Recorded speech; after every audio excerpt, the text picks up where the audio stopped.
Get some corporate action going. Remember, we were just talking to Tahir about the IT space.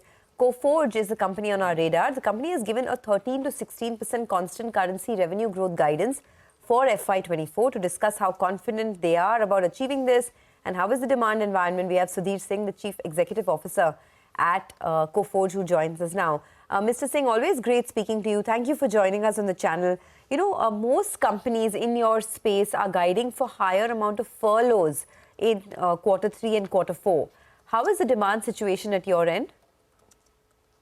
Well, the demand for the industry for the last 5 quarters has been tough. At our end, we believe that the demand situation currently will allow us to deliver on the growth guidance that we gave for the year at the beginning of the year. You talked about a 13 to 16% growth guidance that we gave at the beginning of the year. Given the macros as they exist right now and given the specific deal pipeline that we have, we believe we will deliver within that range. And in a year like this, I think all of us recognize that that's going to be a pretty remarkable achievement. Right. Hi, Sudhir. Good morning. Nigel on this side. Always good to see you in. Well, between 13 to 16%, will it be at the upper end? As of now, what is it looking at? At the upper end or the low end? And also, if you could tell us scope for improvement on the margin parameter, do we get to 20%? So, Nigel, we're very confident around the fact that even in Q3, which is a seasonally weak quarter, margins should see a significant upside. Q2, our margins went up by 160 bits over Q1. Q3 should again see a very strong improvement in the margins. Q3 is normally a seasonally weak quarter, so we do expect growth, but Q3 is going to be like every other Q3, a tepid growth quarter. That's how we see Q3. Q4 should see a rebound given the deal pipeline and the deals that have already been locked in, and that's what's going to get us to the 13 to 16% range. But where? To the upper end or the lower end? We'll talk about that in the investor call, but definitely within the range. Okay, within the range. Sudhir, hi, morning. Prashant here. You know, HCL Tech recently flagged off one of its clients going the captive route for their BPO operations. We all have been talking about for the last year or so the rise of global captive centers here in India. This insourcing, is that emerging as a bit of a risk at the margin or has always been there? How do you look at it? We haven't encountered it across our client portfolio so far. We've seen the same reports that you refer to right now, but GCC setups have had a bit of a seasonality around them. Currently, there does seem to be more action on that front, but at Coforge, across the client set and the prospect set that we're looking at, we haven't seen revenue around the margins getting impacted because of those developments at all. Okay, fine. You know, I just want to understand a little more about the deal wins as well, Sudhir. You've seen 7 consecutive quarters of $300 million plus deal wins, right? How is the deal velocity right now? Do you think this is a level that you can maintain over the next couple of quarters, or can you even build on to this? Over the last 7 quarters, the last 5 have been particularly tough on the demand environment front for the industry, and yet, the point that you made, we've sustained a strong order intake. We do believe that order intake level, that threshold of 300 plus or minus a few tens of millions of dollars, is a number that we should be able to sustain. And I say that largely based off the back of the deals that we are already pursuing. We talked earlier also about the fact that the order executable number that we talk about every quarter, which is the signed order book for the next 12 months over the last 6.5 years, has had a very strong congruence to the revenue that we've realized in the subsequent 12 months. We believe that trend will stay and the deal velocity is likely to be in the same benchmark that it has been now for the last 7 quarters. All right. Sudhir, what's the opportunity you're seeing in AI?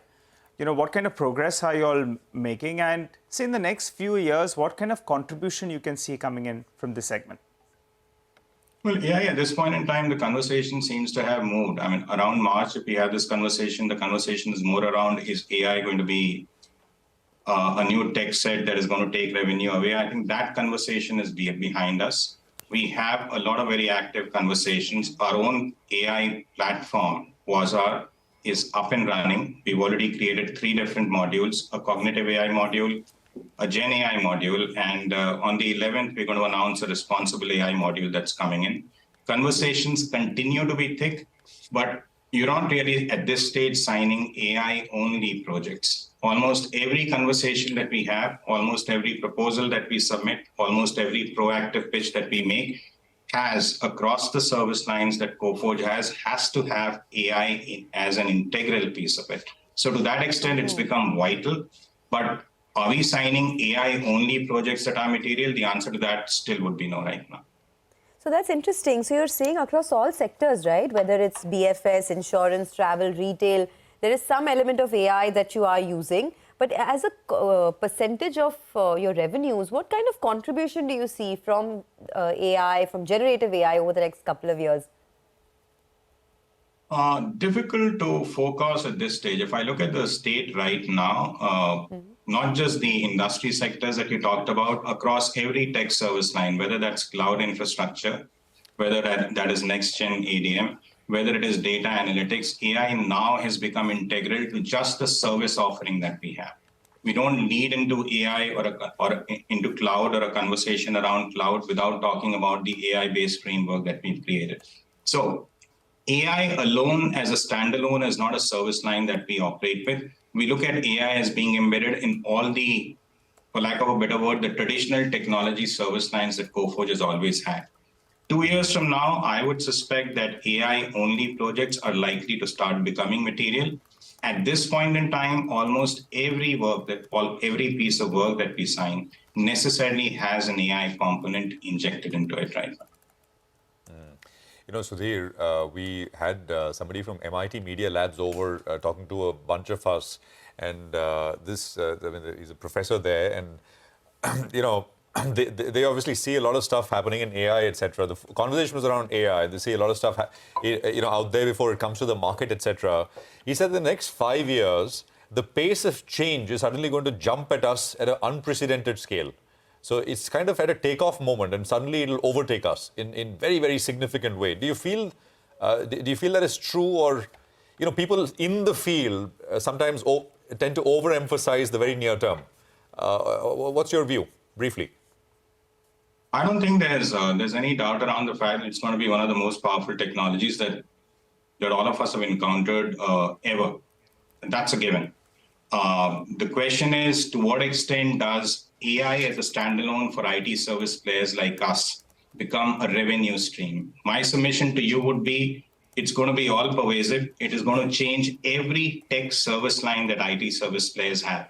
It's not going to be a standalone entity where you just go out there and start selling AI-only projects at scale anytime soon. But everything that we're doing right now, everything that we're likely to be doing a year or 2 years down the line is going to be massively influenced by AI. No one's going to win, no one's going to survive, at least in our industry, unless we've trained our folks, unless we've built the right alliances, unless we have alliances with places like the University of Pennsylvania or the MIT Media Labs, to your point that we already have standing. Well, that's a very important point, actually, you make. You have to keep up with the new technology, or else you'll fall way behind. But any indication of 2024 budgeting spends? Do you think it's going to be less than what we saw last year? Any signs? I don't think under any circumstance it's likely to be lesser than what we've seen in the current fiscal. At this point in time, at least for most of the banks, most of the insurance carriers, even most of the travel majors, we do have a sense across the client base in terms of what the budgets next year are likely to be. The good news is it's not going to be any worse or any lower than where it was next year. I believe the jury is still out around whether it's going to be materially higher. There's nothing that we've seen so far that convinces us that there's going to be a significant turnaround and a very significant spike from the levels that we are at. The level where we are at, we believe, is going to be the base demand level going forward. The next quarter or two, that level is not likely to change, at least given the conversations that we've had. So there are, for lack of a better word, there continue to be headwinds, but they aren't getting strengthened on the revenue side. On margins, there are clear tailwinds, because with attrition numbers having gone down, I think the flex that we as industry participants have around increasing margins is improving. But revenue numbers, the demand macros are likely to stay where they are for now. All right. All right, so we'll leave it there. Interesting conversation, and I hope you come back with a slightly more deeper dive into this. the AI business and how, as you said, you so well put it, it's going to change everything in terms of how IT services companies offer and kind of do work for their clients over the next couple of years. Thanks very much for joining us.